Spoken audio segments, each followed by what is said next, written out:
আসসালামু আলাইকুম। এটি আমার একটি রোগীর আল্ট্রাসোনোগ্রাফির ভিডিও। এটা টিভিএস আল্ট্রাসোনোগ্রাফি। রোগীটি অনেক দূর থেকে আমার কাছে দেখাই, বাচ্চা হওয়ার জন্য ট্রিটমেন্ট নিয়েছিল। বাচ্চা হওয়ার ট্রিটমেন্ট নেওয়ার পরে আলহামদুলিল্লাহ আল্লাহর অশেষ রহমতে সে কনসিভ করে। কনসিভ করার পরে হঠাৎ করে 2 মাস পার হয়ে যায়, সব কিছু ভালো থাকে। হঠাৎ করে সে দেখে একদিন ব্লিডিং নিয়ে সে বাসায় থাকে। লোকাল কাউকে দেখাই, একটা গ্রামে উপজেলা লেভেলে দেখাই। দেখানোর পরে তারপরে সে আরও একদিন ব্লিডিং পাই। তৃতীয় দিনের দিন আমার কাছে আসে এবং তৃতীয় দিনের দিন আমি যখন দেখি তখন এই অবস্থায় আমি দেখতে পাচ্ছি আজকে। এবং সে কিন্তু অলরেডি বাচ্চাটির হার্টবিট নাই, মিসড অ্যাবর্শন। অর্থাৎ প্রেগনেন্সিতে আমি এই কথাটাই মেসেজ দিতে যাচ্ছি যে 1 ফোঁটা ব্লাডও কিন্তু যাওয়ার কথা না।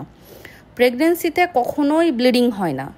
যদি ব্লিডিং হয় সেটা অবশ্যই থ্রেট। আপনাকে দ্রুততম সময়ের মধ্যে ডাক্তারের কাছে আসতে হবে। লেট হয়ে গেলে কিন্তু অনেক কিছুই আসলে হারাইতে হয়। ধন্যবাদ।